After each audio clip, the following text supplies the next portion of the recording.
Para siyang kape na walang asukal, matabang, nakakasawa. Narinig ni Eliza ang mga salitang iyon mula sa kabilang panig ng manipis na dingding ng restroom. Hindi niya kailangang hulaan kung kaninong boses iyon. Kabisado niya ang bawat tono, bawat paghinga ng lalaking iyon. Si Adrian, ang asawa niya sa loob ng 5 taon. At ang tawanan na sumunod, iyon ay kay Vanessa, ang babaeng lantaran kung humawak sa braso ni Adrian kapag nasa publiko, habang si Eliza ay laging nasa likuran, parang isang anino na takot masinagan ng araw. Napatingin si Eliza sa salamin, isang babaeng may matang walang buhay ang nakatitig pabalik sa kanya. Suot niya ang isang old rose na bestida na binili pa niya sa sale, 3 taon na ang nakararaan. Sinubukan niyang maglagay ng lipstick kanina para magmukhang presentable sa anniversary party ng kumpanya ni Adrian, pero parang pintura lang ito sa isang pader na bibigay na anumang oras. Dati, ang mga ganitong salita ay magpapaiyak sa kanya. Dati, magkukulong siya sa cubicle, tatakpan ng bibig para hindi marinig ang kanyang paghikbi at lalabas na may pekeng ngiti pagkatapos mag-retouch. Pero ngayong gabi, walang luhang pumatak. Wala siyang naramdamang kirot sa dibdib. Sa halip, naramdaman niya ang isang nakakatakot na katahimikan. Ang uri ng katahimikan pagkatapos ng isang malakas na bagyo kung saan wala nang natira para sirain pa. Huminga siya ng malalim.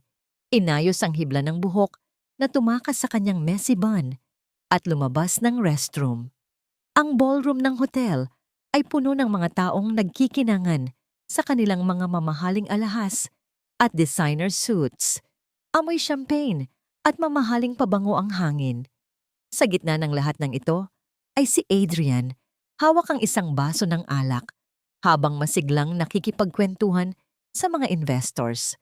Sa tabi niya, kumikinang si Vanessa sa isang matingkad na pulang gown na halos humiyaw ng pansin. Napansin ni Adrian ang paglapit ni Eliza.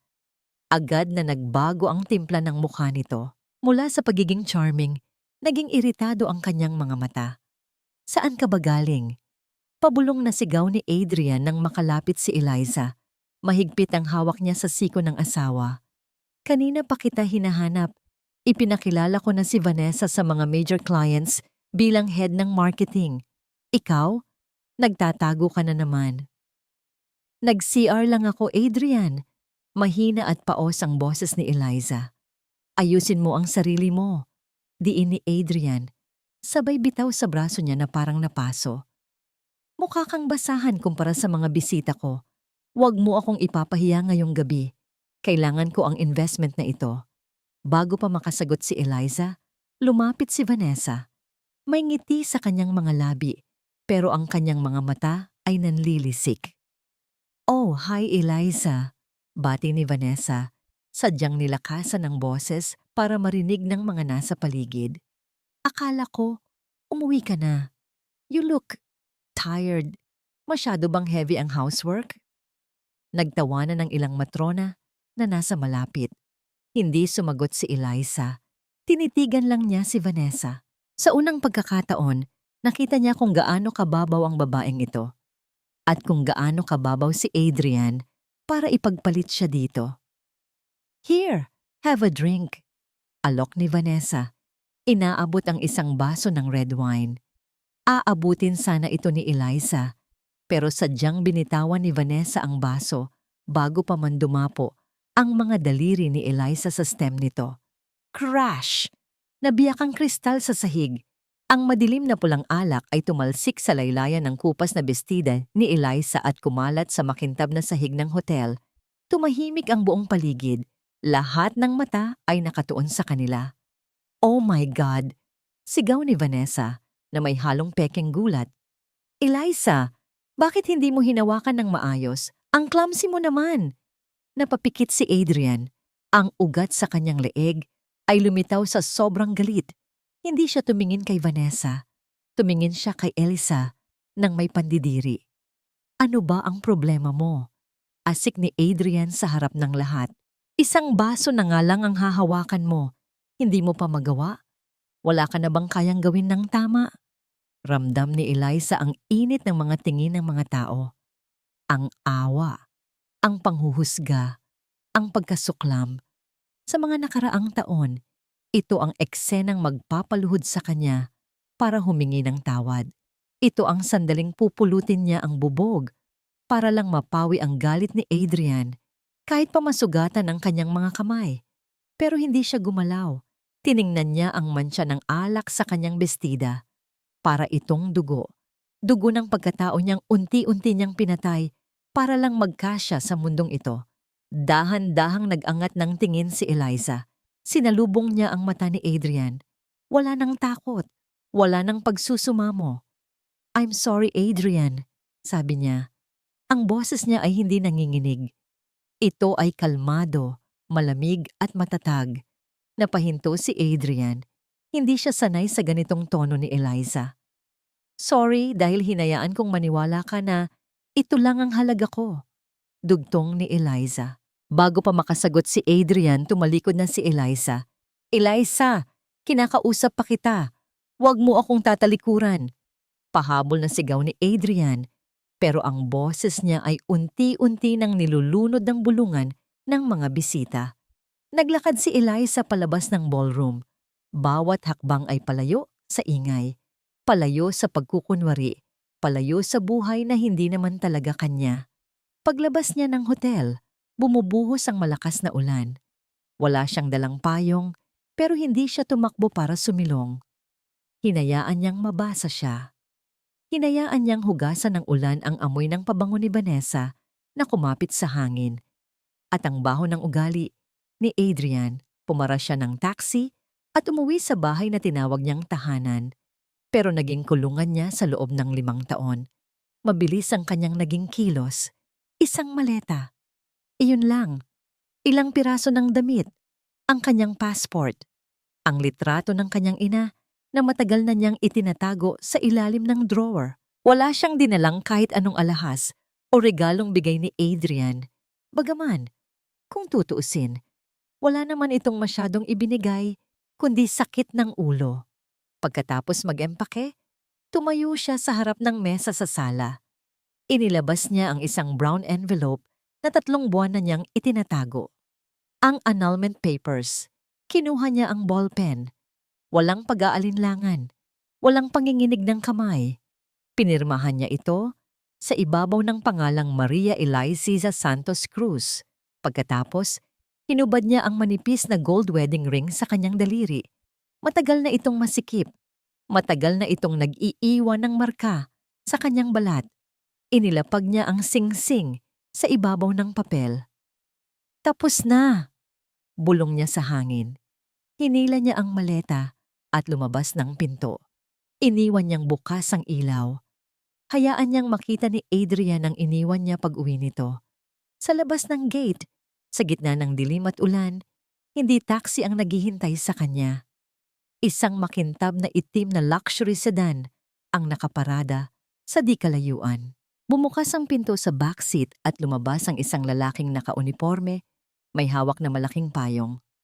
Agad itong lumapit kay Eliza at pinayungan siya. Tila ba isa siyang reyna na hindi dapat madampyan ng kahit isang patak ng tubig. "Magandang gabi, Miss Eliza," bati ng lalaki ng may matinding paggalang. Kinuha nito ang kanyang maleta. "Hinihintay na po kayo ng daddy niyo."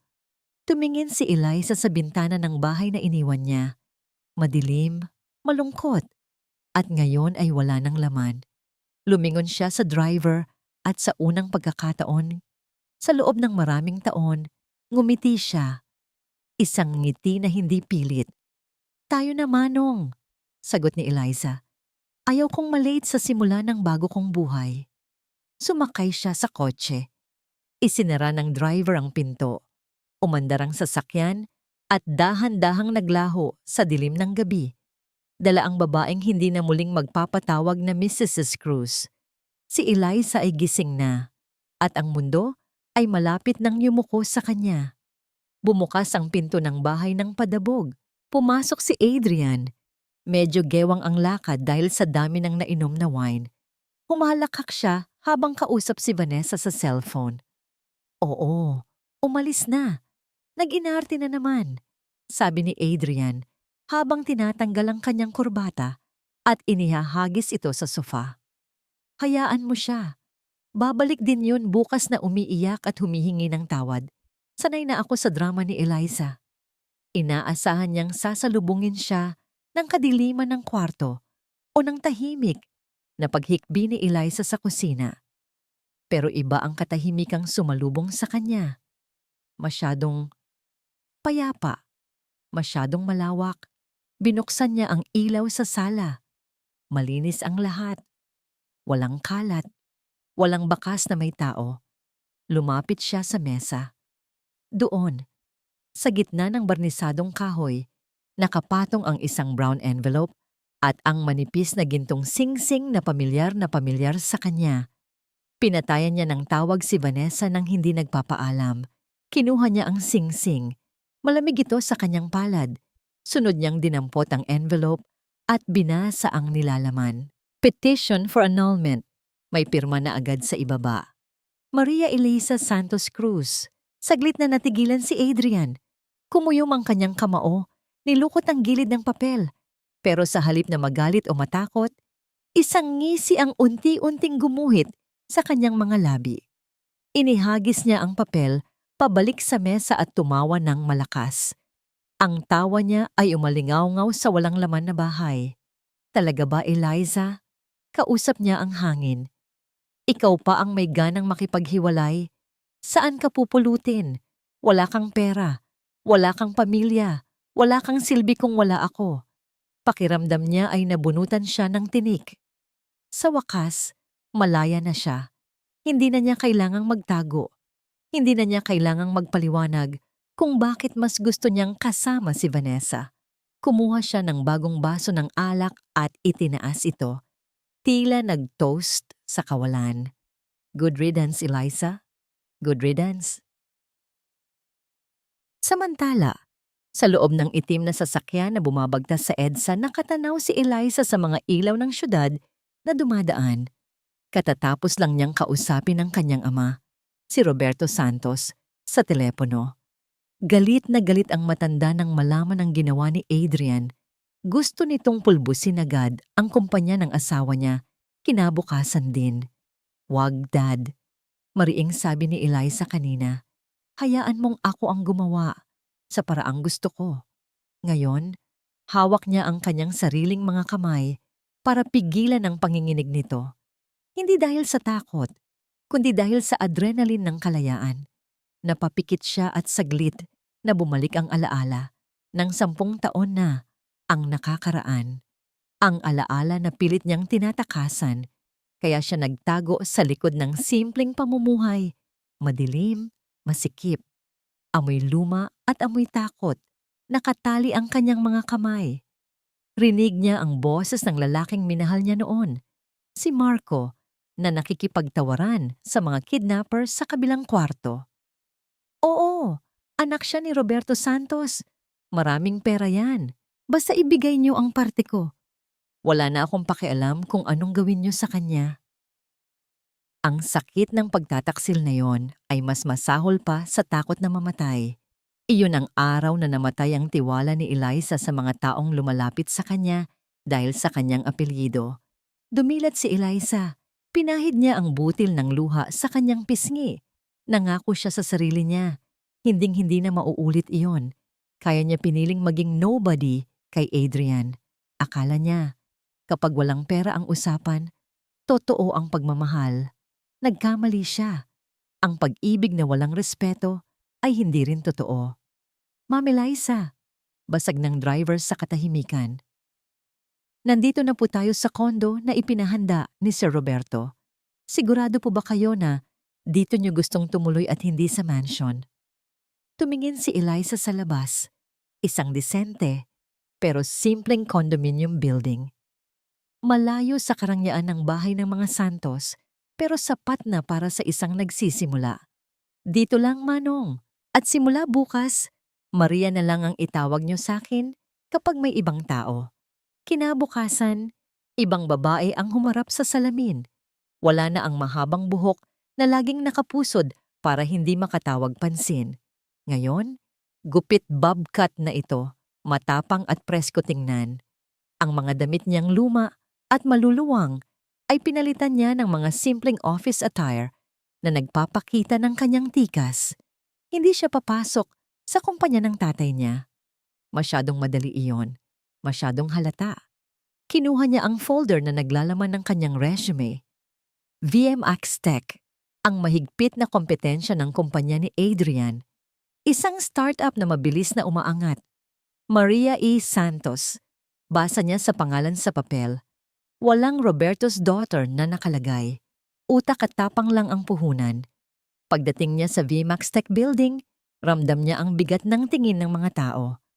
Hindi dahil kilala siya, kundi dahil sa aura ng determinasyon na dala niya. Pumasok siya sa elevator. Puno ito, siksikan. Sa pagmamadali ng isang empleyado na lumabas, naitulak nito si Eliza. Nabitiwan niya ang hawak na folder. Nagkalat ang mga papel sa sahig ng elevator. Sorry! Bulong niya habang mabilis na yumuko para damputin ang mga ito. Isang kamay ng lalaki ang tumulong sa kanya. Mabilis nitong pinulot ang ilang pahina ng kanyang resume at inabot sa kanya. Nag-angat ng tingin si Eliza. Isang lalaking nakasalamin, may magulong buhok at nakahudi lang ang nasa harap niya. Mukha itong IT staff na puyat sa kakakode. Pero sa likod ng makapal na salamin, may talim ang mga mata nito na tila tumatagos sa kaluluwa. Maria E. Santos, Baitan. Basa ng lalaki sa papel bago ito iabot. Tiningnan niya si Eliza mula ulo hanggang paa, tila may sinusuri. Applying for strategy department?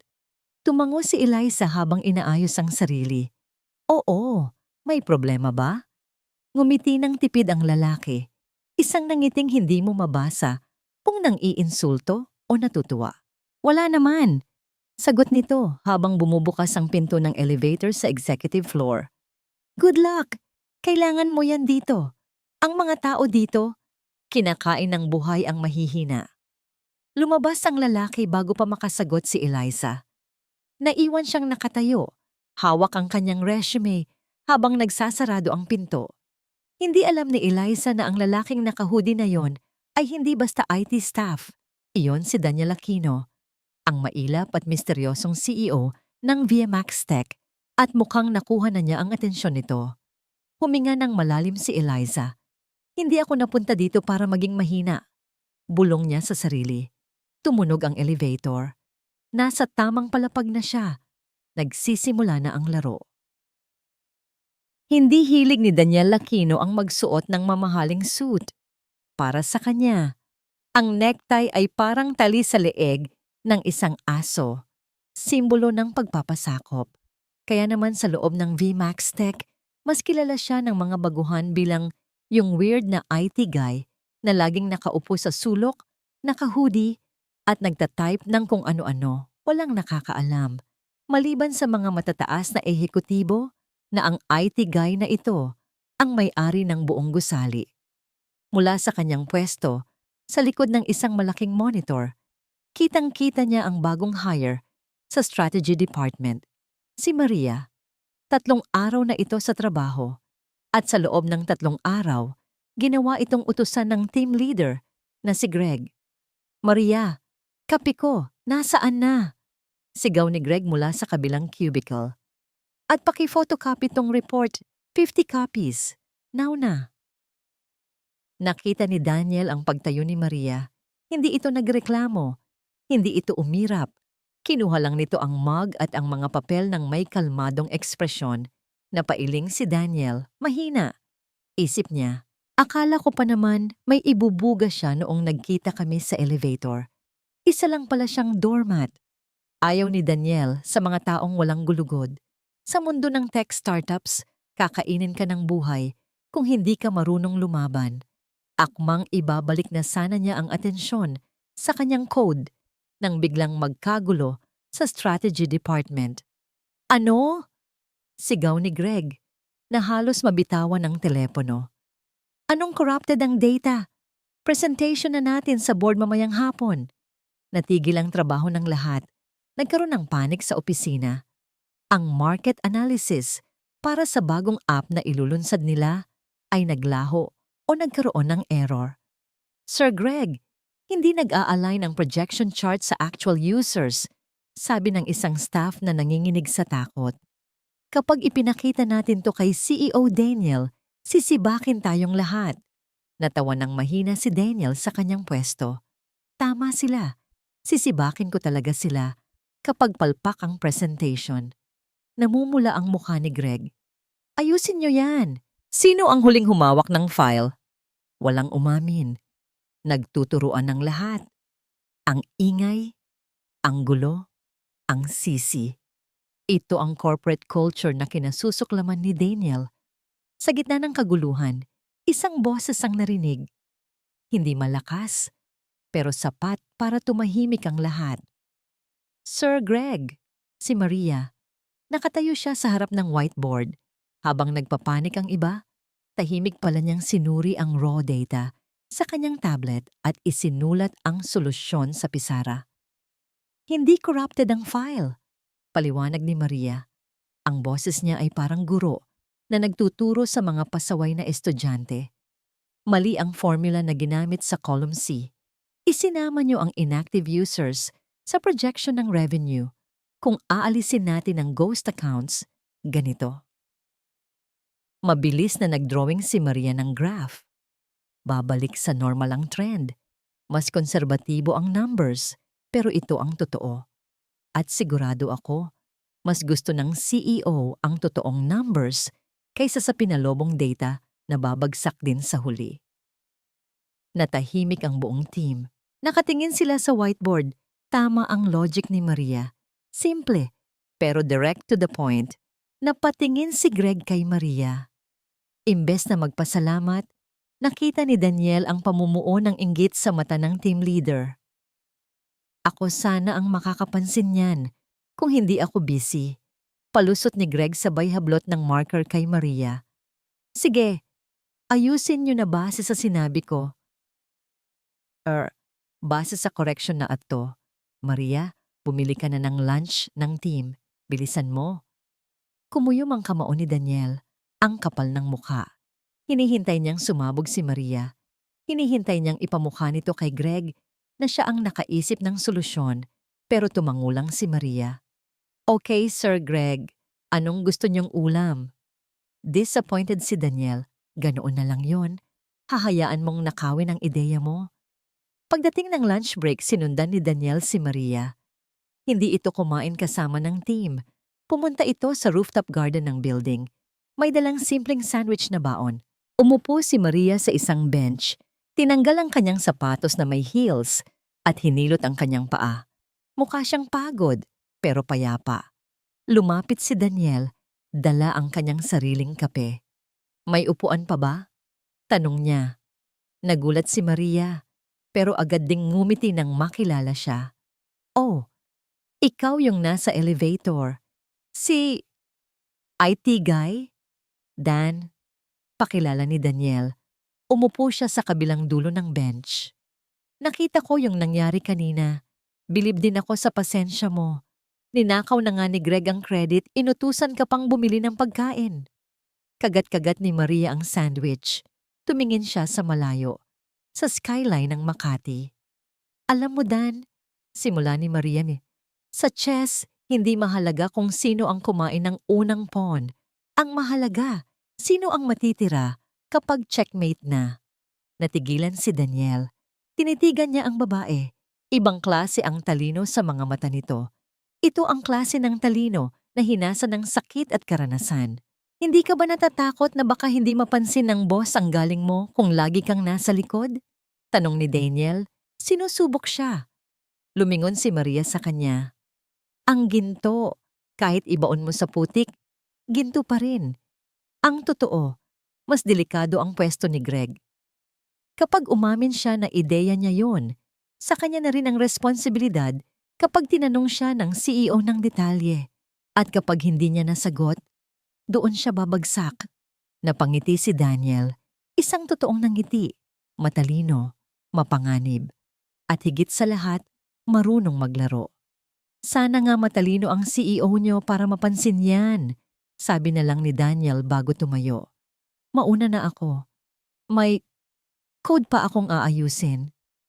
Ingat, Dan, pahabol ni Maria. Pagbalik ni Daniel sa kanyang opisina, sa pinakamataas na palapag, agad niyang tinawag ang kanyang secretary. Nagpalit na siya ng anyo, tinanggal ang hoodie, inayos ang buhok, at naupo sa kanyang leather chair bilang ang makapangyarihang CEO ng VMAX Tech. Ipadala mo sa akin ang personal file ni Maria E. Santos, utos niya. At sibakin mo si Greg ngayong hapon din. Incompetent. Yes, Sir Daniel, sagot ng secretary. Sir, may humahabol pong appointment, urgent daw. Galing sa Cruise Ventures. Natigilan si Daniel. Cruise Ventures, ang kumpanya ng asawa ni Maria. Ang lalaking dahilan kung bakit may lungkot sa mga mata ng bago niyang strategist. Inabot ng secretary ang folder. Binuksan ito ni Daniel. Nakita niya ang proposal ni Adrian Cruz. Desperado. Puno ng butas. Nanganganib na malugi. Napangisi si Daniel. Kumuha siya ng sticky note, nagsulat ng maikling utos at idinikit ito sa folder ng Cruise Ventures. Ibigay mo ang proyektong ito sa Strategy Department. Utos ni Daniel. Ang boses niya ay may halong excitement. Ibigay mo kay Maria E. Santos. Siya ang magdedesisyon kung karapat-dapat bang tulungan ang kumpanyang ito. Lumabas ang secretary. Naiwan si Daniel na nakatingin sa bintana. Ang dating doormat wife ay hawak na ngayon ang leeg ng asawa niya nang hindi nito nalalaman. Tingnan natin, Maria. Bulong ni Daniel. Paano ka mag-checkmate? Sa baba, sa cubicle ni Maria, tumunog ang kanyang telepono. Isang bagong assignment ang dumating sa kanyang email. Pagbukas niya ng file, nanlaki ang kanyang mga mata. Ang pangalan sa header ng dokumento ay tila isang multo. Cruise Ventures, Request for Partnership, at sa ibaba nito, ang pirma ng CEO, Adrian Cruz. Napahawak si Maria sa kanyang dibdib. Ang bilis ng tibok ng puso niya ay hindi dahil sa takot. Ito ay dahil sa pagkakataon. Ang mundo ay bilog. At ngayon, siya na ang nasa itaas. Nakatitig si Eliza sa folder na nasa ibabaw ng kanyang mesa. Ang pangalang nakaimprenta sa pabalat ay tila mga letrang nagliliyab. Cruise Ventures. Sa loob ng 5 taon, ang pangalang iyan, ang kanyang mundo. Ang apelyidong yan ang nagdikta kung anong damit ang isusuot niya, kung anong oras siya dapat umuwi, at kung gaano siya kawalang kwenta bilang isang tao. Ngayon, ang kinabukasan ng apelyidong yan ay nakasalalay sa dulo ng kanyang ballpen. Napahigpit ang hawak ni Eliza sa pen. Nanginginig ang kanyang kamay. Naririnig niya ang boses ni Adrian sa kanyang isipan, malinaw at masakit. Wala kang alam sa negosyo, Eliza. Magluto ka na lang. Palamunin ka lang dito. Isang mabilis na pirma lang sa reject box at makukumpleto na ang kanyang paghihiganti. Pwede niyang ibasura ang proposal ni Adrian nang hindi man lang binabasa. Pwede niyang iparamdam dito ang pakiramdam ng binaliwala. Pero huminto ang dulo ng ballpen sa ere. Pumikit si Eliza at huminga ng malalim. Hindi. Bulong niya sa sarili. Hindi ako si Adrian. Hindi ako gagawa ng desisyon base sa emosyon. Binuksan niya ang folder. Sinimulan niyang basahin ang proposal bilang si Maria E. Santos, ang strategist ng VMAX Tech, hindi bilang ang nasaktang asawa. Habang binabasa niya ang mga pahina, unti-unting napalitan ng gulat ang kanyang galit. Ang financial statement ng Cruise Ventures ay isang malaking kalokohan. Puno ng butas. Ang mga projection ay suntok sa buwan. Pero ang mas nakatawag ng pansin niya ay ang operational expenses sa huling quarter. Milyon-milyon ang nawawala sa ilalim ng label na miscellaneous representation. Kinuha ni Eliza ang kanyang cellphone. Binuksan niya ang isang dummy account sa Instagram at tiningnan ang profile ni Vanessa. Tumugma ang lahat. Ang petsa ng pagkawala ng malaking halaga sa kumpanya ay kasabay ng pag-upload ni Vanessa ng mga larawan ng bagong designer bags, trips sa Europe, at bagong sasakyan. Napailing si Eliza. Bulag ka, Adrian. Ninanakawan ka na ng babaeng ipinalit mo sa akin. Pero masyado kang busy sa pagpapakitang tao para mapansin yun. Kinuha niya ang pulang marker. Hindi dahil sa galit, kundi dahil sa katotohanan. Binilugan niya ang lahat ng irregularidad sa proposal. Walang ROI, walang security, masyadong mataas ang risk. Sa huling pahina, nagsulat siya ng rekomendasyon, hindi emosyonal, kundi professional. Declined due to financial instability and questionable fund management. Pagsara niya ng folder, gumaan ang kanyang pakiramdam. Ito ang unang pagkakataon na tiningnan niya si Adrian at nakita niya kung ano talaga ito. Isang maliit na lalaking nagpapanggap na higante. Tumayo si Eliza para kumuha ng tubig sa pantry. Doon, naabutan niya si Dan na nagtitimpla ng kape. Nakasandal ito sa counter, mukhang hinihintay talaga siya.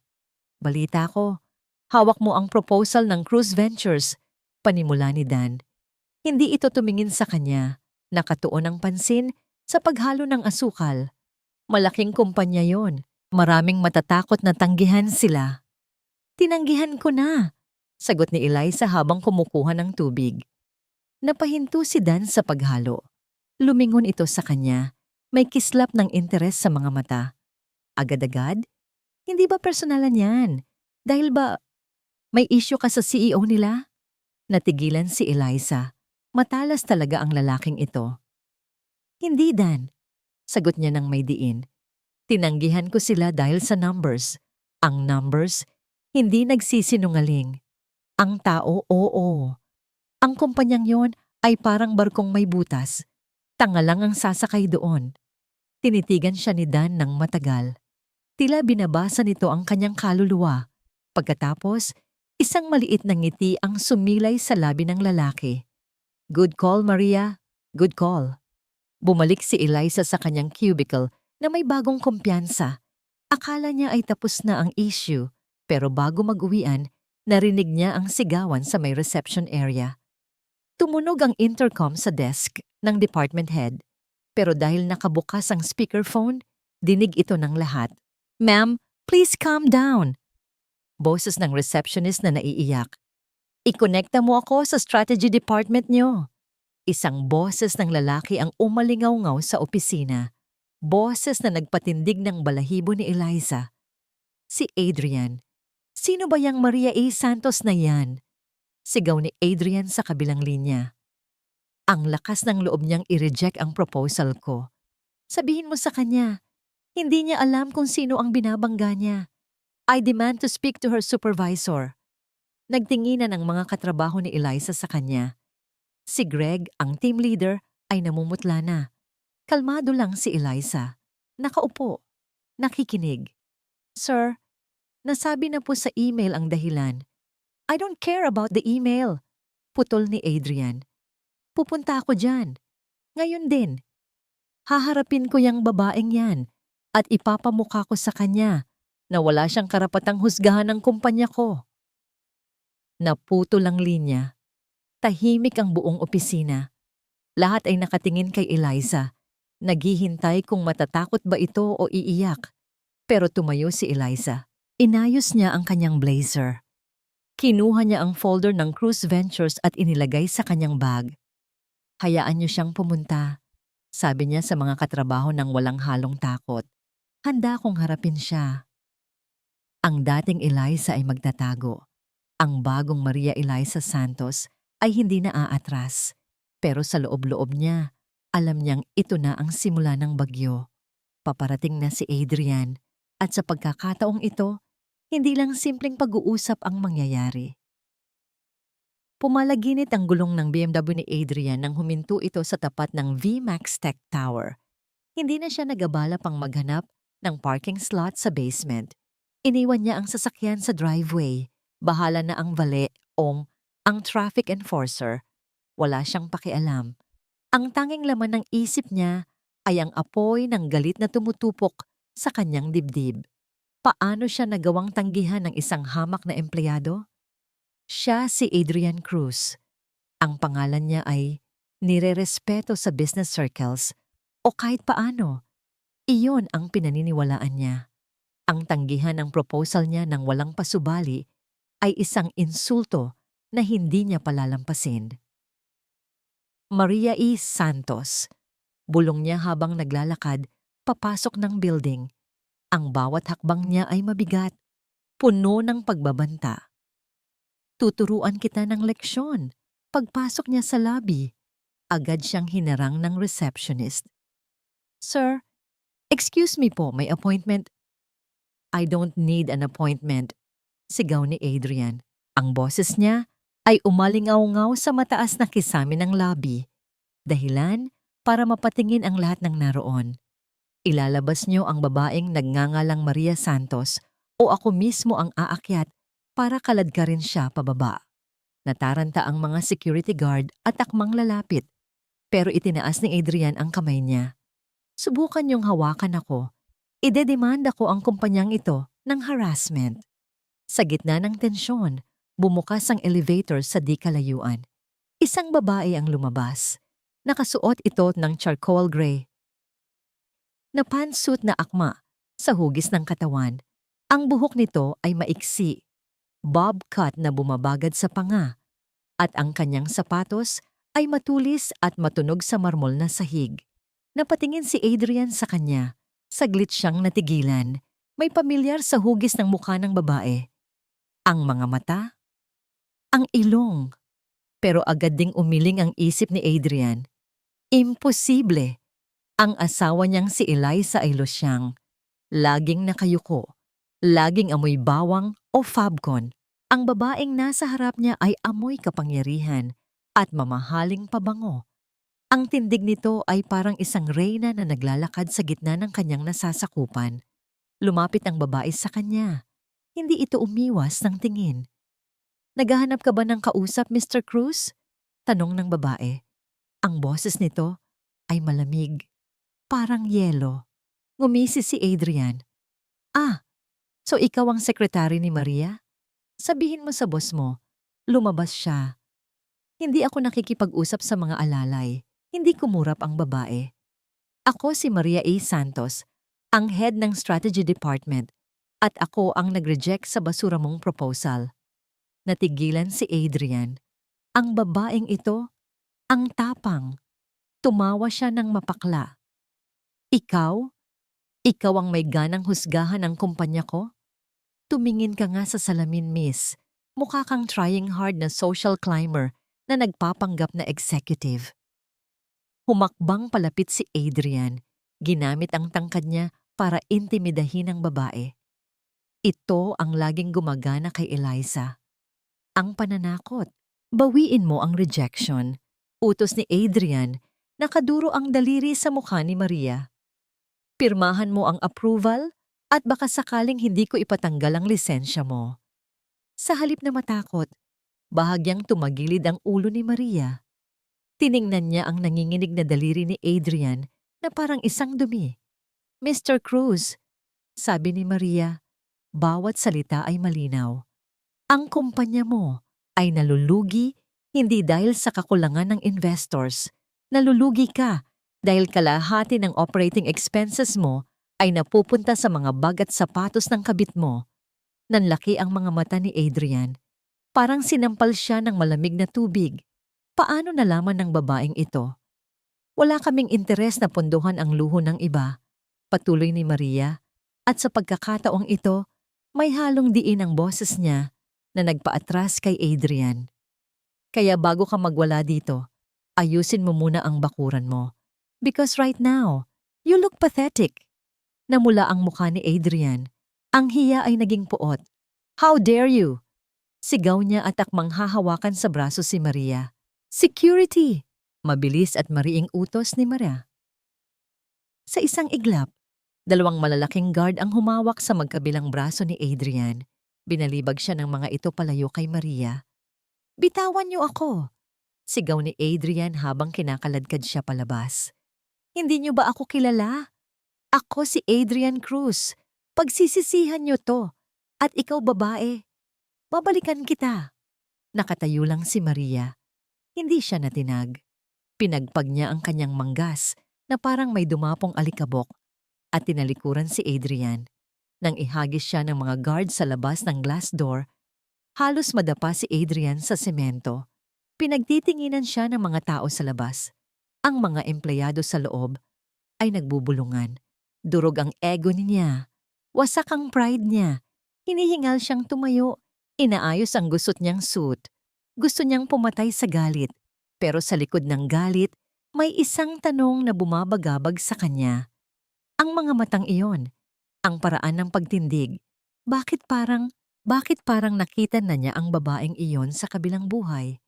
Sa loob ng lobby, habang naglalakad pabalik sa elevator si Maria, sinalubong siya ng isang lalaking naka-hoodie. Si Daniel, nakasandal ito sa pader, nakahalukip-kip at seryosong nakatingin sa kanya. Kitang-kita ni Daniel ang nangyari. Nakita niya ang tapang ni Maria, pero nakita rin niya ang panandaliang panginginig ng kamay nito pagkatapos ng insidente. Sumabay si Daniel sa paglalakad ni Maria papasok sa elevator. Tahimik lang sila hanggang sa magsara ang pinto at silang dalawa na lang ang naiwan. Pindot ni Daniel ang boton ng top floor. Kilala ka niya. Basag ni Daniel sa katahimikan. Hindi ito tanong. At kilala mo siya. Higit pa sa pagiging aplikante. Huminga ng malalim si Maria. Tumingin siya sa refleksyon ni Daniel sa metal na pinto ng elevator. Wala nang silbi ang pagtatago. Alam niyang matalino ang boss niya. Siya si Adrian Cruz. Sagot ni Maria. Mahina, pero buo. Ang CEO ng Cruz Ventures. Alam ko yun. Sabi ni Daniel. Tinitigan niya si Maria sa mata. Ang tanong ko, sino siya sa buhay mo, Maria? Bumukas ang pinto ng elevator. Humarap si Maria kay Daniel. Sa unang pagkakataon, ibinaba niya ang pader na nakapalibot sa kanya. Siya ang asawa ko, sabi ni Maria. Ang lalaking iniwan ko nung gabing umulan. Ang lalaking dahilan kung bakit ako nandito ngayon. Natigilan si Daniel at sa sandaling iyon, alam niyang hindi lang negosyo ang laban na ito. Personal na ito. Hindi makapaniwala si Daniel sa naririnig niya sa loob ng elevator. Siya ang asawa ko. Ang mga salitang yon ay parang bombang sumabog sa masikip na espasyo. Tinitigan niya si Maria, hindi si Eliza. Nakita niya ang pagod sa mga mata nito, ang bigat ng nakaraan na pilit nitong tinatakbuhan. Pero higit sa lahat, nakita niya ang tapang. Bumukas ang pinto ng elevator sa ground floor. Sorry kung hindi ko sinabi agad. Mahinang sabi ni Eliza, akmang lalabas na. Kung gusto mo akong tanggalin dahil sa conflict of interest, tatanggapin ko. Hinawakan ni Daniel ang pinto para pigilan itong sumara. Tanggalin? Natawa ng mahina si Daniel. Maria, ikaw ang best asset ng kumpanyang ito ngayon. At kung inaakala mong tatanggalin kita dahil lang nalaman kong may ex-husband kang gago, nagkakamali ka ng kilala sa akin. Nag-angat ng tingin si Eliza. May gulat sa mukha nito.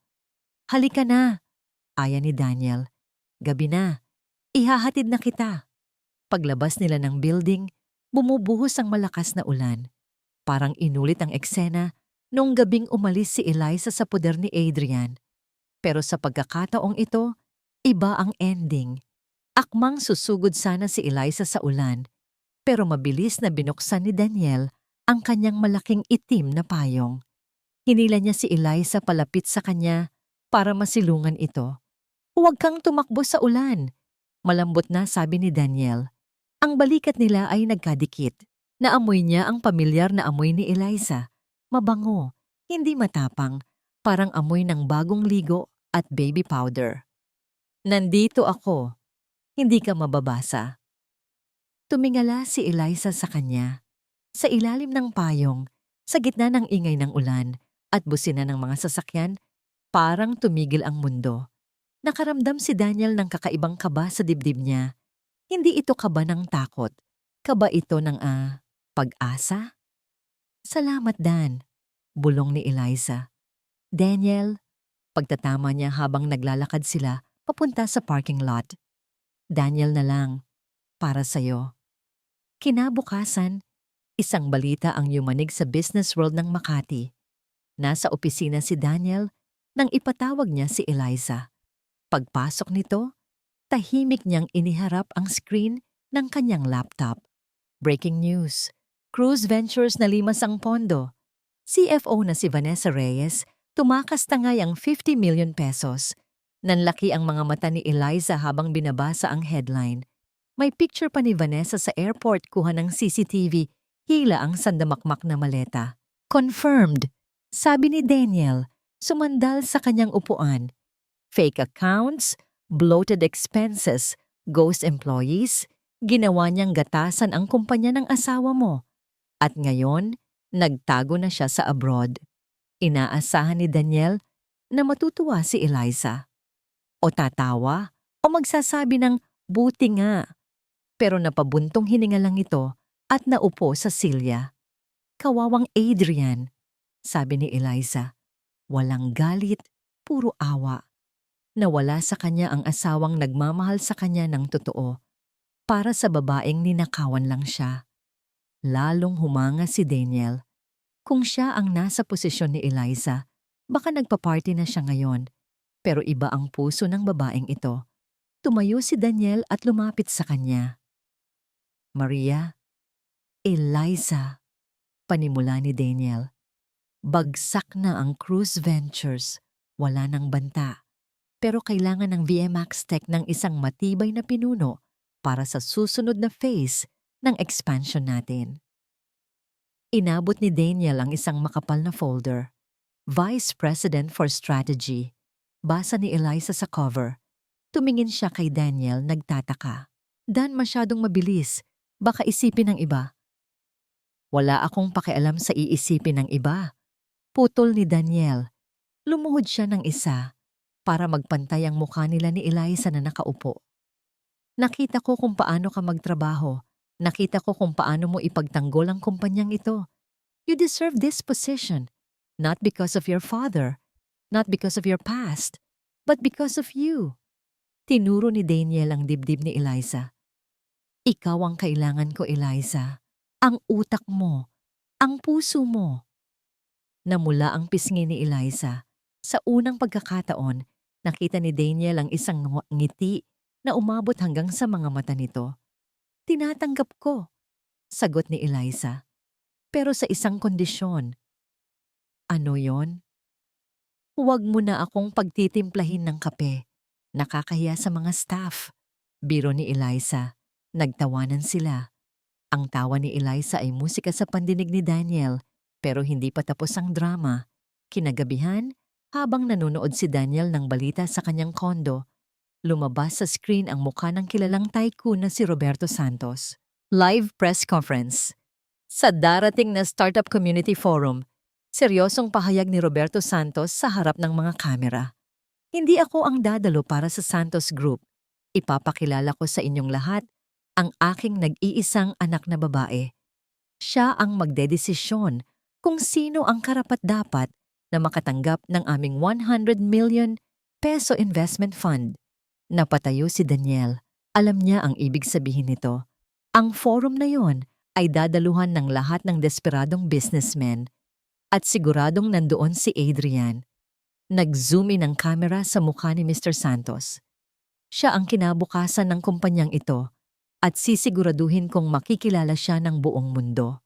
Napangisi si Daniel. Ito na ang huling bitag.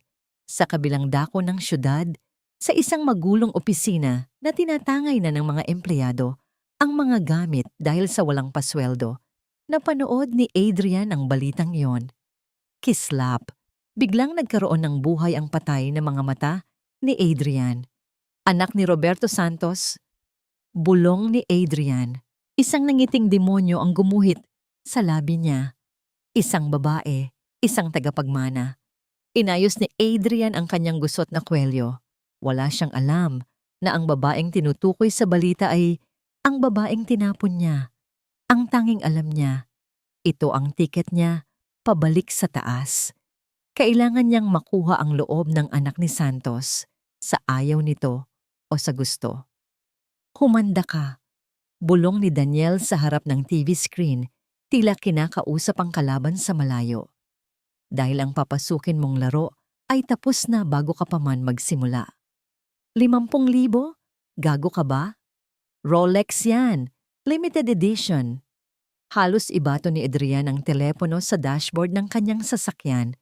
Nasa labas siya ng isang pawn shop sa downtown. Ito na lang ang natitira sa kanya. Ang paborito niyang relo, ang simbolo ng kanyang dati-dati, mataas na estado. Kailangan niya ng cash. Ngayon na. Ang ticket para sa Startup Community Forum ay nagkakahalaga ng 25,000 pesos per head. At kailangan niya ng extra para sa suit, sa pabango, at sa panggastos para magmukhang hindi siya pulubi. Huminga siya ng malalim. Pumasok siya sa pawn shop at tinanggap ang barya-baryang kapalit ng kanyang dignidad. Isang gabi lang, bulong ni Adrian sa sarili habang binibilang ang pera. Isang gabi lang ang kailangan ko para mabaligtad ang mundo. Ang target niya, ang misteryosong anak ni Roberto Santos. Sa isip ni Adrian, buo na ang plano. Ang mga mayayamang tagapagmana ay madalas na naive, uhaw sa atensyon at madaling bulahin. Kung napaikot niya si Eliza noon na isang simpleng babae, hamak na mas madali ang isang spoiled brat na lumaki sa layaw. Kailangan lang niyang gamitin ang kanyang charm, ang kanyang magic. Kinagabihan, sa Grand Hyatt Ballroom, tumigil ang mundo ni Adrian pagpasok niya sa venue. Ang liwanag ng mga chandeliers, ang tunog ng mga kristal na baso, ang amoy ng tagumpay. Dito siya nababagay, hindi sa pawn shop, hindi sa mainit na opisina na iniwan ni Vanessa na baon sa utang. Inayos niya ang kanyang coat. Tumingin siya sa refleksyon sa isang glass panel. Gwapo ka pa rin, Adrian, pampalakas loob niya. Wala silang alam na bankrupt ka na. Act like a king. Kumuha siya ng champagne mula sa waiter at nagsimulang umikot.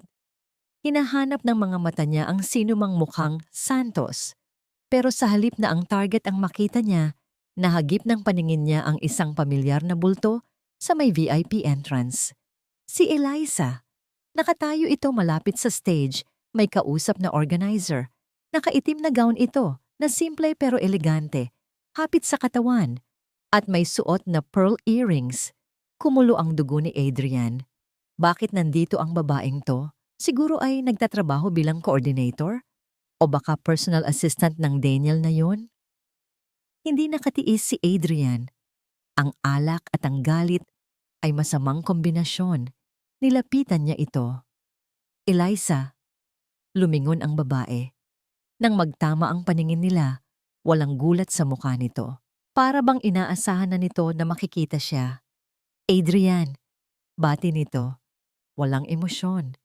Parang bumabati lang sa isang stranger.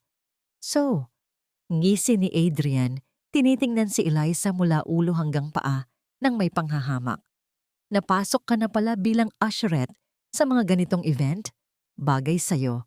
At least, dyan may silbi ka. Hindi sumagot si Eliza. Tinitigan lang siya nito ng diretsyo. Yung tingin na parang naaawa sa kanya. At lalo yung nakakainsulto para kay Adrian. Huwag mo akong tingnan ng ganyan. Pabulong na asik ni Adrian. Akala mo ba nanalo ka na? Dahil iniwan mo ako? Tandaan mo to, Eliza. Ngayong gabi, magbabago ang buhay ko. Lumapit si Adrian. Halos idikit ang mukha kay Eliza. Amoy alak ang hininga niya. Makikilala ko ang anak ni Roberto Santos. Pagmamalaki niya. At kapag nakuha ko ang loob niya, kapag nakuha ko ang investment ng Santos Group, bibilhin ko ang VMAX Tech at sisiguraduhin kong ikaw ang unang-una kong sisibakin. Inaasahan niyang matatakot si Eliza. Inaasahan niyang yuyuko ito. Pero ngumiti lang si Eliza. Isang ngiti na hindi umabot sa mata. Isang ngiti ng pamamaalam. Good luck, Adrian. Mahinahong sabi ni Eliza. Sana kayanin ng puso mo ang mangyayari ngayong gabi. Bago pa makasagot si Adrian, tinawag na si Eliza ng isang staff na may headset.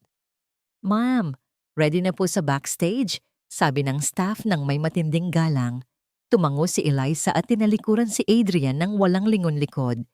Naglakad ito papasok sa restricted area kung saan mga VIP lang ang pwedeng pumasok. Naiwan si Adrian na nakatayo, naguguluhan. "Ma'am, bakit ma'am ang tawag sa kanya?" Pero bago pa siya makapag-isip, namatay ang lahat ng ilaw sa ballroom. Nagkaroon ng katahimikan. Isang drum roll ang umalingaw-ngaw sa sound system. "Ladies and gentlemen," boses ng MC ang bumasag sa dilim. "Please welcome ang chairman ng Santos Group, Mr. Roberto Santos." Palakpakan. Umakyat ang matanda sa stage. Pero may hawak itong mikropono at mukhang hindi ito ang main event. "Maraming salamat," sabi ni Mr. Santos. "Pero ngayong gabi, hindi ako ang bida. Matagal kong itinago ang aking kayamanan. Hindi pera, kundi ang aking anak." Bumilis ang tibok ng puso ni Adrian. Ito na. Ito na ang pagkakataon niya. Hinanda niya ang kanyang pinaka-charming na ngiti. Aabangan niya kung sino ang aakyat. "Please welcome," patuloy ni Mr. Santos. Ang boses ay puno ng pride. "Ang bagong mukha ng Santos Group at ang Vice President ng VMAX Tech." Natigilan si Adrian. VMAX Tech? Miss Maria Eliza Santos, isang malakas na spotlight ang tumama sa gitna ng stage. Mula sa dilim, humakbang palabas ang isang babae. Ang babaeng kani-kanina lang ay ininsulto ni Adrian. Ang babaeng tinawag niyang usherette. Ang babaeng tinapon na niya. Napanganga si Adrian. Nabitawan niya ang hawak na baso ng champagne. Crash! Sa gitna ng palakpakan ng daan-daang tao, iyon lang ang narinig ni Adrian. Ang tunog ng kanyang mundo na nababasag. Nakatayo sa stage si Eliza. At nakatingin ito diretso sa kanya. Nakakabulag ang liwanag ng spotlight. Sa unang sandali ng pagtapak ni Eliza sa entablado, wala siyang ibang nakita, kundi puti. Mainit ito sa balat. Parang yakap ng araw pagkatapos ng mahabang tag-ulan. Huminga siya ng malalim. Ang kaba na kanina ay parang tambol sa kanyang dibdib ay biglang nawala. Napalitan ito ng isang uri ng kapayapaan na ngayon lang niya naramdaman. Nasanay siyang magtago sa dilim, nasanay siyang maging anino sa likod ni Adrian. Pero ngayong gabi, siya ang ilaw. Unti-unting nag-adjust ang kanyang mga mata. Nakita niya ang dagat ng mga tao sa ibaba, daan-daang mukha, mga negosyante, investors, media. Lahat sila ay nakatingin sa kanya. Walang panghuhusga, kundi purong pagkamangha. Sa gilid ng stage, nakita niya ang kanyang ama, si Roberto Santos. Tumango ito at ngumiti. Isang ngiti ng pagmamalaki na matagal nang inaasam ni Eliza. Sa kabilang gilid naman, nandoon si Daniel. Nakatayo, nakapamulsa, at may kindat na nagsasabing, "Kaya mo yan." Pero ang mga mata ni Eliza ay kusang humahanap ng isang partikular na tao doon. Sa gitna ng ballroom, nakita niya si Adrian para itong estatwa. Ang mukha nito ay kasing putla ng papel, nakanganga. Ang mga mata ay nanlalaki sa gulat, tila hindi makapaniwala sa nakikita. Sa paanan nito ay ang bubog ng nabasag na baso ng champagne, isang perpektong simbolo ng kung ano ang nararamdaman nito ngayon. Basag. Hinawakan ni Eliza ang mikropono. Ang tunog ng kanyang paghinga ay umalingaw-ngaw sa buong hall. Tumahimik ang lahat. "Magandang gabi," panimula niya. Ang boses niya ay hindi nanginginig. Ito ay buo, malinaw, at puno ng awtoridad. "Ako si Maria Eliza Santos." Nagbulungan ang mga tao. Santos, ang apelyidong nagbubukas ng lahat ng pinto. Tinitigan niya si Adrian. Gusto niyang makita kung paano tumagos ang bawat salita sa puso nito. "Marami sa inyo ang nagtataka kung bakit ngayon lang ako lumabas," patuloy ni Eliza. "Sa mundo ng negosyo, madalas nating sukatin ang halaga ng isang bagay o ng isang tao Base sa nakikita ng ating mga mata, ang magarang packaging, ang maingay na marketing, ang pangalan. Naglakad siya ng kaunti sa stage, papalapit sa dulo, papalapit kay Adrian. Minsan, may mga taong magpaparamdam sa inyo na wala kayong halaga dahil lang hindi kayo kumikinang gaya ng iba. Sasabihin nilang wala kayong silbi, palamunin o walang alam. Nakita ni Eliza ang paglunok ni Adrian. Nakita niya ang pamumuo ng pawis sa noo nito kahit malamig ang aircon. Alam ni Adrian na para sa kanya ang mga salitang iyon. Pero natutunan ko, diin ni Eliza, ang boses niya ay tumaas ng bahagya, puno ng emosyon, na ang tunay na halaga ng isang tao ay hindi nasusukat sa kung ano ang suot nila o kung sino ang asawa nila. Ang tunay na halaga ay nasa kakayahan mong tumayo muli pagkatapos mong madapa. Ang kakayahan mong buuin ang sarili mo matapos kang basagin ng iba. Narinig niya ang pagsinghap ng ilang tao sa audience. May ilan na napapalakpak ng mahina. Ang VMAX Tech at ang Santos Group ay nandito para suportahan ang mga taong may ganitong tapang. Hindi kami naghahanap ng magaling magsalita. Naghahanap kami ng totoo. Ngumiti si Eliza kay Adrian. Hindi ito ngiti ng paghihiganti. Hindi ito ngiti ng galit. Ito ay ngiti ng awa. Dahil sa sandaling iyon, napagtanto ni Eliza na hindi si Adrian ang higante sa kwento nila. Isa lang itong maliit na lalaki na takot sa sarili niyang kahinaan. At siya, si Eliza ay hindi na biktima. Ako si Eliza Santos at handa na akong mamuno. Natapos ang kanyang speech, isang saglit na katahimikan. Bago sumabog ang masigabong palakpakan, tumayo ang mga tao. Nag-flash ang mga kamera. Sa gitna ng ingay at kasiyahan, nakita ni Eliza na parang nagising si Adrian mula sa pagkakatulala. Ang gulat sa mukha nito ay napalitan ng isang desperadong ekspresyon. Takot. Panik. Biglang gumalaw si Adrian. Siniksik niya ang mga tao sa paligid niya. Eliza! Sigaw ni Adrian. Dinig ni Eliza ang boses nito kahit malakas ang palakpakan. Eliza! Asawa ko! Ako to! Tumakbo si Adrian papalapit sa stage. Nawala na ang poise nito. Nawala na ang king image na pilit niyang binuo. Mukha siyang baliw na humahabol sa tren na nakaalis na. Eliza, kausapin mo ako. Sigaw ulit ni Adrian habang inaabot ang kamay ni Eliza mula sa ibaba ng stage. Tumingin lang si Eliza sa kanya. Tiningnan niya ang kamay na dati ay nagpaparamdam sa kanya ng takot. Ngayon, wala na siyang naramdaman, kundi distansya. Bago pa man makahawak si Adrian sa laylayan ng gown ni Eliza, 3 malalaking security guard ang humarang sa kanya. Sir, bumalik po kayo sa pwesto niyo. Mariing utos ng guard. Bitawan niyo ako. Asawa ko yan. Asawa ko siya. Nagpupumigla si Adrian, namumula ang mukha habang pinagtitinginan ng mga tao sa paligid. Ang mga bulungan ay naging tawanan at kantsawan. Tinalikuran siya ni Eliza.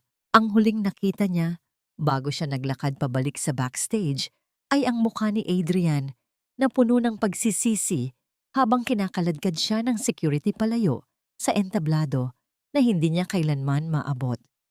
Ang kurtina ay bumagsak. Ang palabas ay tapos na. Pero para kay Eliza, ito pa lang ang simula. Para siyang basurang itinapon sa labas ng hotel. Hinihingal si Adrian habang inaayos ang kanyang gusot-gusot na coat. Ang mamahaling suit na binili niya gamit ang isinanlang Rolex ay mukha ng basahan. Rinig pa rin niya ang tawanan mula sa loob ng ballroom. Ang mga bulungan ng mga taong dati ay tinitingala siya. Ngayon ay tinatapakan na ang pangalan niya. Siya yung asawa, di ba? Ang tanga naman niya. Iniwan ang anak ng Santos Group para sa isang magnanakaw. Sayang, nasa kanya na ang swerte, pinakawalan pa. Napahawak si Adrian sa pader. Masakit ang ulo niya. Umiikot ang paningin niya, pero mas masakit ang katotohanang sumampal sa kanya. Si Eliza. Ang walang kwentang si Eliza, ang susi sa lahat ng pangarap niya. At siya mismo ang nagtaboy dito. Hindi, hindi pwedeng ganito ang ending. Kailangan niyang makausap si Eliza. Kilala niya ito. Malambot ang puso nito. Ilang beses na ba niya itong sinaktan noon? Ilang beses na ba siyang nagloko? Pero sa huli, laging nagpapatawad si Eliza. Mahal siya nito. Sigurado siya doon. Tumakbo si Adrian papunta sa VIP parking area. Alam niyang doon dadaan si Eliza. Hihintayin niya ito. Magmamakaawa siya. Gagawin niya ang lahat. Madilim sa parking lot. Tahimik. Tanging ang ugong ng ventilation system ang maririnig. Pagkalipas ng kalahating oras, bumukas ang elevator. Lumabas si Eliza. Wala na ang kaba sa mukha nito. Payapa na ito. Nagtatawanan sila ng lalaking kasama niya, si Daniel Aquino. Nakahawak si Daniel sa likod ni Eliza. Inaalalayan ito na parang isang babasaging porselana. Nakaramdam ng kirot si Adrian. Dati, siya ang nasa pwesto na yon. Eliza! Sigaw ni Adrian. Napahinto ang dalawa. Lumingon si Eliza. Nang makita siya nito, nawala ang ngiti sa mga labi nito. Pumalit ang isang blangkong ekspresyon. Humakbang si Daniel paharap para harangin si Adrian, pero hinawakan ni Eliza ang braso nito. Okay lang, Dan, sabi ni Eliza ng mahina. Ako na. Tumango si Daniel at umatras ng kaunti, pero nanatiling nakabantay, handang sumugod kung kinakailangan. Lumapit si Adrian. Nanginginig ang mga kamay niya. Eliza. Babe. Simula ni Adrian. Pilit niyang pinapalambot ang boses niya. Kanina pa kita hinihintay. Kailangan nating mag-usap. Please. Wala na tayong dapat pag-usapan, Adrian. Sagot ni Eliza. Pinirmahan ko na ang annulment papers. Malaya ka na. Hindi. Hindi ko gusto yon. Sigaw ni Adrian. Bigla siyang lumuhod sa semento. Lumuhod siya sa harap ng babaeng dati ay pinapaluhod niya sa sakit ng loob. Eliza, patawarin mo ako. Hagulgol ni Adrian. Nagkamali ako. Niloko lang ako ni Vanessa. Hindi ko alam na pera lang ang habol niya. Ikaw. Ikaw lang ang totoo sa buhay ko. Nabulag lang ako, Eliza. Please, bigyan mo ako ng isa pang pagkakataon. Babawi ako. Hinawakan niya ang laylayan ng gown ni Eliza. Mahal kita. Dagdag niya. Kahit alam niyang kasinungalingan iyon. Mahal niya ang pera nito. Mahal niya ang pangalan nito. Tinitigan siya ni Eliza mula sa itaas. Inaasahan ni Adrian na iiyak ito. Inaasahan niyang yayakapin siya nito at sasabihing, okay lang. Pero dahan-dahang inalis ni Eliza ang pagkakahawak ni Adrian sa damit niya. Alam mo ba, Adrian? Sabi ni Eliza. Ang boses niya ay hindi galit. Ito ay malungkot. Naniniwala ako na nagsisisi ka. Talaga. Nagliwanag ang mukha ni Adrian. Oo, nagsisisi ako. Kaya please. Pero hindi ka nagsisisi dahil nawala ako. Putol ni Eliza. Nagsisisi ka dahil nawala ang kumpanya mo. Nagsisisi ka dahil nalaman mong santos ako. Nagsisisi ka dahil wala ka nang makukuha. Natigilan si Adrian. Kung isa pa rin akong nobody, kung ako pa rin yung Eliza na nakatira sa anino mo. Luluhod ka ba ngayon? Tanong ni Eliza. Hindi nakasagot si Adrian. Hindi, di ba? Ngumiti ng mapait si Eliza. Kasi para sa'yo, ang halaga ng tao ay nakabase sa kung ano ang maibibigay nila sa'yo. At iyon ang pinakamasakit na parte, Adrian. Hindi yung panloloko mo, kundi yung katotohanan na hindi mo ako kayang mahalin bilang ako lang. Tumayo si Eliza ng tuwid. Tumingin siya kay Daniel at tumango. Paalam, Adrian, sabi niya. Tumalikod si Eliza at naglakad palayo. Binuksan ni Daniel ang pinto ng kotse para sa kanya. Eliza, huwag! Sigaw ni Adrian habang pilit na tumatayo. Huwag mo akong iwan. Wala na akong iba. Eliza! Pumasok si Eliza sa kotse. Isinara ni Daniel ang pinto. Umandar ang sasakyan. Iniwan nito si Adrian sa gitna ng usok ng tambutso at dilim ng parking lot. Nakatayo lang si Adrian doon, nanginginig, luhaan. Biglang tumunog ang cellphone niya sa bulsa. Kinuha niya ito nang nanginginig ang kamay. Umaasang text ito mula kay Eliza na nagbago ang isip. Pero hindi. Isang mensahe mula sa bangko. Bank alert. Your account ending in 8829 has been frozen due to suspicious activities linked to the ongoing investigation against Vanessa Reyes. Current balance, PHP 0.00. Nabitiwan ni Adrian ang cellphone. Bumagsak ito sa semento at nabasag ang screen. Napaupo siya sa sahig.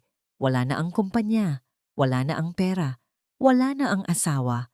At higit sa lahat, wala na ang pride na iningatan niya buong buhay. Tumingala siya sa kisame ng parking lot at tumawa. Tawa ng isang taong nabaliw na sa sarili niyang kagaguhan. Ang anino na pilit niyang tinatakasan ay siya na mismo ngayon. Lumipas ang 1 taon. Mabilis ang takbo ng panahon, pero para kay Eliza, bawat araw ay mabagal at ninanamnam niya. Hindi na ito gaya dati na gusto niyang matapos agad ang araw para matulog at takasan ang realidad. Ngayon, gigising siya na may ngiti. Excited sa kung ano ang dadalhin ng umaga. Nakatayo siya sa harap ng malaking bintana ng kanyang opisina sa Maxtech. Mula dito, tanaw niya ang buong skyline ng Makati. Ang dating Maria na nagtimpla ng kape at naging utusan ay ngayon nakaupo na sa silyang para sa kanya talaga. Sa ibabaw ng mesa, may nameplate na gawa sa kristal, Maria Eliza Santos, Executive Vice President. Bumukas ang pinto at pumasok si Daniel. Wala na ang hoodie. Naka-crisp white polo ito ngayon, pero nandoon pa rin ang pilyong ang ngiti na nagustuhan ni Eliza. Handa na ba ang lahat para sa launching ng AgriConnect? Tanong ni Daniel. Sabay abot ng 1 tasa ng mainit na tsaa. Chamomile. Alam na alam ni Daniel kung paano pakalmahin ang nerves ni Eliza. Ready na, sagot ni Eliza, tinanggap ang tsa. Dadalo si Dad. First time niyang lalabas ulit simula noong forum. Kinakabahan ka ba sa sasabihin niya?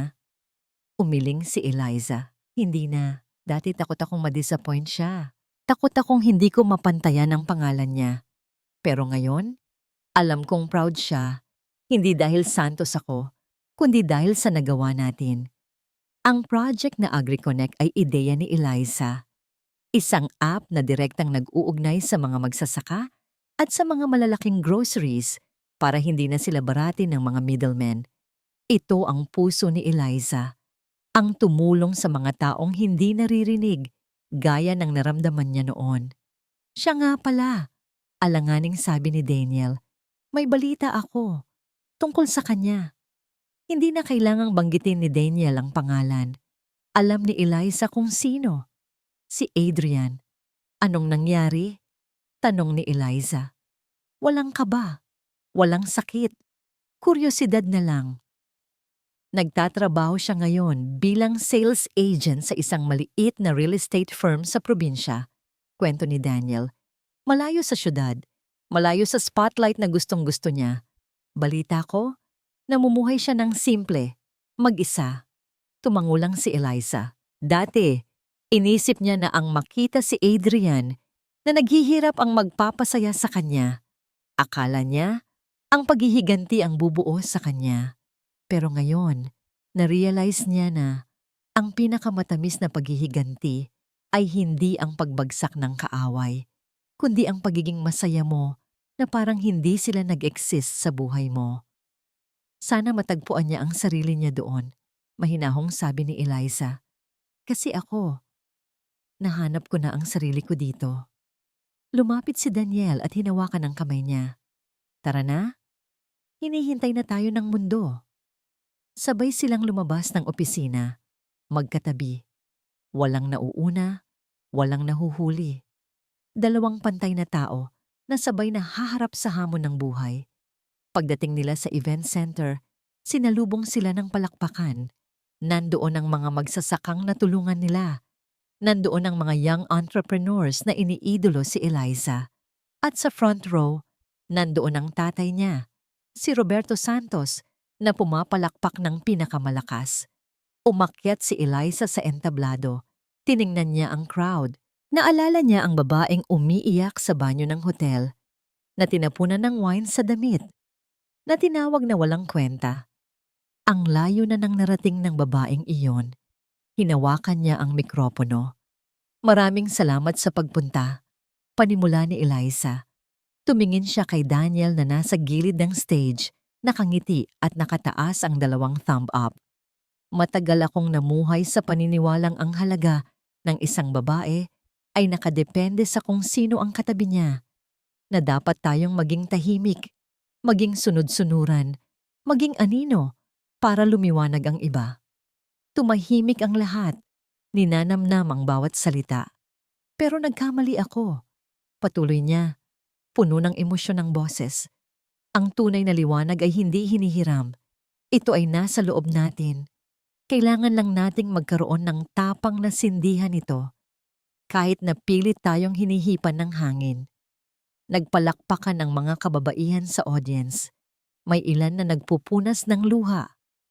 Kaya sa lahat ng nakakaramdam na maliit sila, na parang hindi sila sapat, huwag kayong matakot magsimula ulit. Huwag kayong matakot mag-isa. Dahil sa dulo ng lahat, ang tanging taong kailangan niyong patunayan ang sarili niyo ay ang sarili niyo lang. Natapos ang gabi ng may kasiyahan sa puso ng bawat isa. Pagkalipas ng event, naglakad sina Eliza at Daniel sa isang quiet spot sa garden ng venue. Maliwanag ang buwan, malamig ang hangin. Sumandal si Eliza sa balikat ni Daniel. "Masaya ka ba?" tanong ni Daniel. Pumikit si Eliza. Naramdaman niya ang tibok ng puso niya. Kalmado, payapa, buo. "Sobra," sagot niya. "Hindi dahil CEO na ako.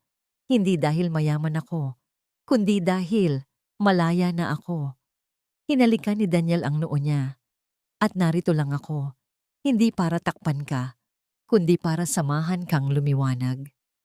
Tumingala si Eliza sa langit. Ang kwento ni Maria Eliza Santos ay hindi nagtapos sa happy ending kasama ang isang Prince Charming. Nagtapos ito sa pagmamahal niya sa sarili niya. Dahil ang pinakamagandang love story sa mundo ay hindi sa pagitan ng dalawang tao. Ito ay ang pagmamahal mo sa sarili mong kwento, sa sarili mong peklat at sa sarili mong tagumpay. At sa wakas, si Eliza ay buo na.